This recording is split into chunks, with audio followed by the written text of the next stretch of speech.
chỉ bay ule sang rep ka kang do na gram som nga rit ania ka man tur hi kan silfai photang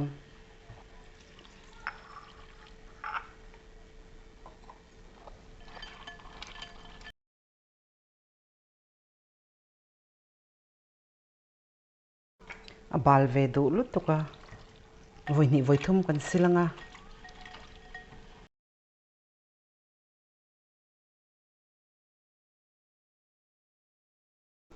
besan tablespoon thum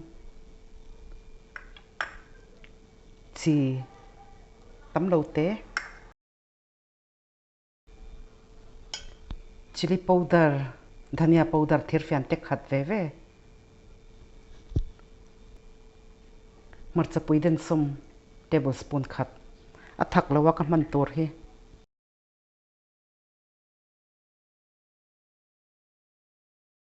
so thing le puron war den som thir fian tek khat tui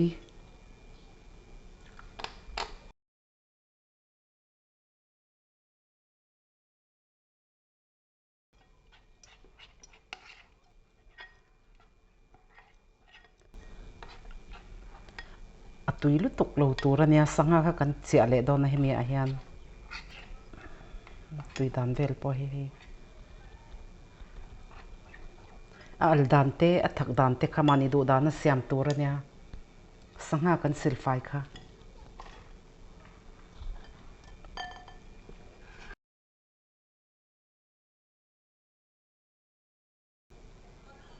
a betha a masala po kalau kang nga langa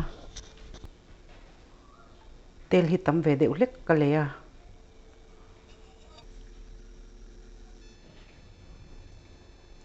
tel po lo lum ve to a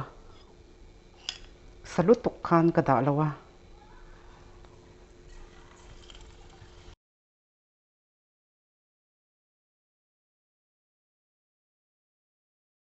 leng moi tok te kha ka thak ve a gesi a media ma kan da a kan ram ve tur ania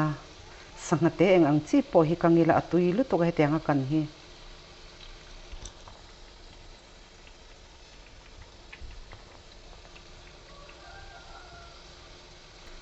mei hi kan da san lu tuk chuan a ut thoi te hi a hlau om ve a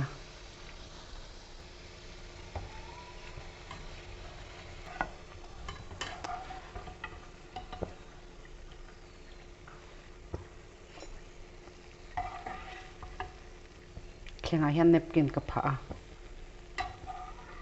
a tel tam tak kha lo hi ve do na thain ti zong te ni chuan in lo siam ve do na nia ka channel min lo thlir saka wangin ka lo me